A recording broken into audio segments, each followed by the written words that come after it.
My full name is Lucia Arlinda Vigil. And how old are My maiden number is Romero. you? Romero? And how old are you? And now 87, yes. I grew up in San Cristobal, New Mexico. My parents, Gabriel Romero, and my mother was Domitila Vigil. How many brothers and sisters did you have? We're nine of us. We're all nine together. What were you like as a young woman? But as a child, I didn't do much. I didn't go to school. I was just in the 10th grade, as far as I went. I used to raise chickens and pigs in the garden. I used to help my mother with the garden.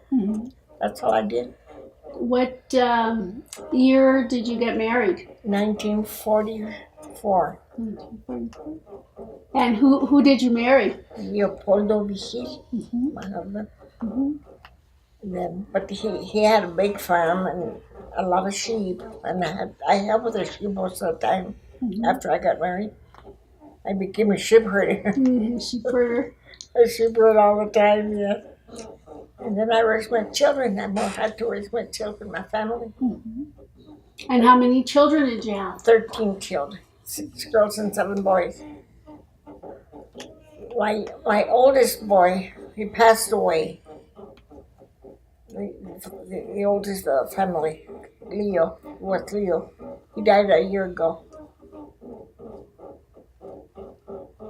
with cancer. He started his thyroid, and it spread it into his liver. Oh. So he passed away, and I lost my parents. Most of my parents are dead. I lost them both. My in-laws, they're both dead, and my husband. So that was the hardest time of my life when I lost my family. Yes. My son. And your other children? They're all leaving. Thank God. Ramon, Tom, farm stays with the farm, and Gary, he's a welder at the state, and Ramon works in a mine. He helps people to drive the big trucks that move earth movers. He helps people to drive those trucks. And Chico, who works for the state in New Mexico. Well, highway department. Also, all your children were raised in New Mexico and in San Luis? Yes, in New Mexico and in San Luis. And they've all been educated? Yes, quite. Not highly educated, but they're all educated. They all work in offices, yes. And Ned's been in the same office for 15 years. Social service in Denver. Oh, so they went to they went to college then. And they went to college. All of them did. And Kay works in Massachusetts. And Rosalie worked in Las Vegas, New Mexico, retired teaching. And Rebecca works with the Indian. What's the name of the pueblo? Laguna Coma. Oh, then you did, I think, a really great job raising your children. Yes, they're all doing good. Very, very good. Can you tell me some significant story or history about your reasons from moving to La Corriera in San Luis from New Mexico? Mostly because we didn't have, the space was bigger for our herd of sheep. We had 1,000 sheep, and the space in Colorado was bigger. That's why we moved. For the lambing, we needed more space for the lambing the sheep. And the racing during the summer, we used all that mountain with the racing in the summer, yes. I don't know for how many years, for many years we brought the sheep down here. To La Sierra? Uh-huh.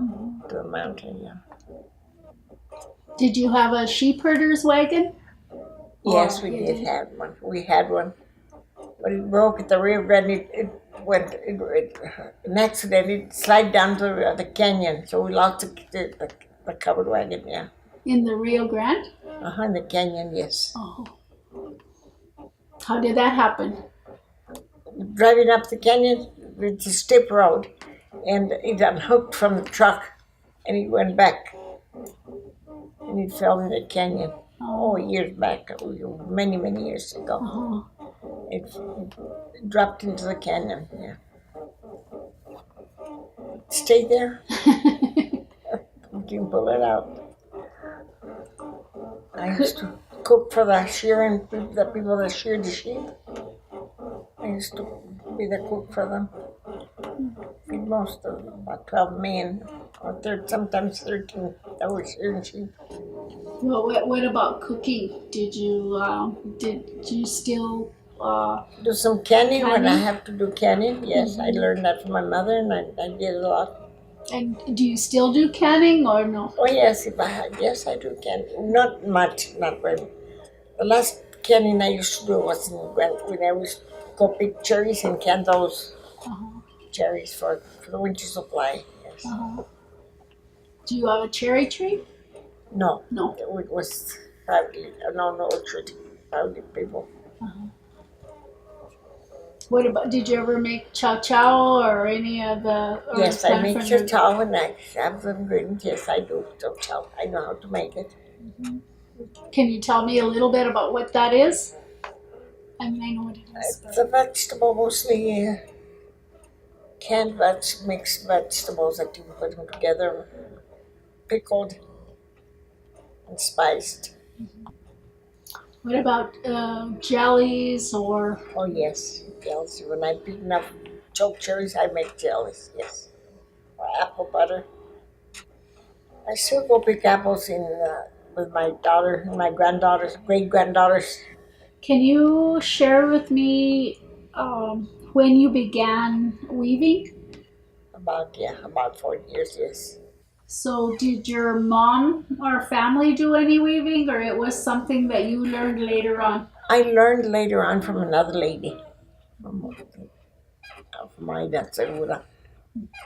She knew how to weave, and she taught us, and I learned it from her. Was that I used to in New work Mexico or here? in New Mexico. There was this old church. It was no, it wasn't used anymore. So she had lots of looms in a big space. There was a loom for each woman. Last night you were telling me about some of the weavings you did for like a little bit about Oh, yeah. the cloth that you used Uh-huh. and how you picked the different colors based Oh on. yes. When as you stand there, like here we stand the windows, but that's a good picture. You can see outside. You can see the whole country. You can see everything, the fields and the houses and the clouds and everything. You can see everything. So you pick your colors from that. That's what I did. I chose what was brown or dry trees or in the fall when it's gold, everything's gold. I pick colors from there. Mother Nature gave me gifts of them for me. I made a big one. It's about an 8 feet, 6 by 8, I think it was what I made. A big log, and I donated to so they waffle it for the clinic. I gave it to them, and it's still Maria has it. They put it down from where it was hanging, and she folded it in her house. It's at her house. There's still that. It was for display for a long time in the clinic. And they gave it so they have a clinic for they can vaccinate all the babies or the young children. Can you tell me the story you told me last night about the man that asked you to teach you how to weave Oh, or teach him how to weave? Dan, I don't remember his name. Dan, what was his name? He had a little girl, April, the name of April. Well, he stood by the wall by just watching what I was doing, and he was so interested in it that he learned it. And says, "Well, stand here in the loom, and you can do it." Yeah, he did. He wove different pieces and sell each piece for $20. So he made a little money. It helped him, poor thing. He didn't have a job, and I felt so sorry for him. And had emphysema. He could hardly breathe, but he could handle the loom very well. Did you teach other people how to weave? Other ladies, they didn't.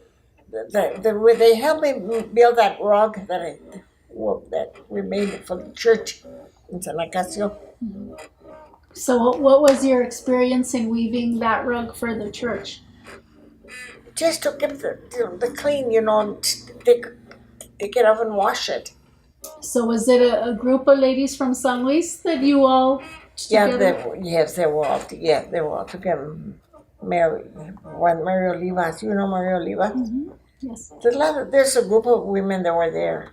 And it's the length of the church, from the door to the altar. It was made out of rags, out of old sheets, and then we put the sheet together and form, like balls. Put them together. I think I have one in the room in my bathroom.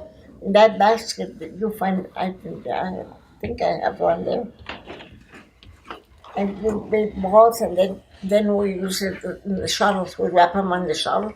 There's what used for weaving. So, how many weavings do you think you've done in your lifetime? In my lifetime, I would say probably about 6. I given them away. I give off Luella one that I made a nice little piece. I gave the Stuker with her to Canada when she was teaching to Alaska. She took her little blanket to Alaska. And I give them away, when I do a little. And then I give one to my grandson, Serafin, that gray one. Mm-hmm. It's a big gray one, woolen one. He liked it. There are quite a few weavings out and about. And I give them away. Yeah, I would think you probably did more than 6, because if all your family has the weaving Yeah, we and did friends. these. Give one to Rosalind. She has it spread it on her bench. I wish I was interested in weaving. At least one of my girls would do some weaving because it's interesting. Yeah, she told she had It's kind of done with the raising of the the family. raising of the family, our children. Now it's time to what now I have time to do something that interests me. That's what she said. I know you've done a lot of different work for the community. Can you tell me a little bit about things that you've done? Like, for example, your work at the museum and how you used to Yes. do Yes, bread sir. in the ordinal. Yes, and I worked at the sheriff's station. I helped with the sheriff, cleaned out the jail. And And what type of work did you do at the museum? at the museum, I arranged the books, put the books in order, and I kept it swept, cleaned. I did some weaving there. Yeah, in the museum I did weaving, yes. I didn't just what I helped done. That's the only person I helped. So I figured that he needed the help. Okay. What type of bread did you bake in the ordinal at the museum? Yeast bread. And I made chicos. And then a lot of chicos last year for the So- winter supply. Did you do that just with the people at the museum, or did you ever have like a Here in demonstration? the house. Well, people know about chicos. They know how to do them, but I didn't display them. They learn. They know them in their own. But I did it in my house for my own use. So how often did you make bread at in the For the ordinal? fiestas, Santana fiesta, I make bread. And here in my oven, I make some sometime. That's Well, that much. was my life, you know. I did all my life. So I know how to do it without thinking, just by touching. Uh-huh. Yeah. Yeah, she still makes dough. She still. I can make a cake, I can make cookies, I, I do my baking, Los yes. bizcochitos, las tortillas, las sopapillas, el pan. She makes all the masa. But the baking part, she needs assistance with I that. can see when they're baked, but the kids are always around, so they check on my bread, Uh-huh. the color. But the tientos, you that's kind of the feel, or that you Yes, just the filling. Uh-huh. so that's just something that's just a part of Naturally. naturally. That is nature that I know how to do it, and I can still do it. Nothing hurts. I mean, I'm healthy enough to do. So, I know in the valley there's a lot of differences between people in the communities, but there's also common struggles. Do you feel that people in the area share a common culture? They should know better. To me, they should know because we're all normal people, normal like families. It's about the same family, the same. We're all the same Mexicanos. We're all the same Spanish people, and we should know better. Living more united, you know. The way they water the plants are very nice. The water we have, it's being shared evenly, and it's nice. The water, the land is sustaining us. It's giving us what we need.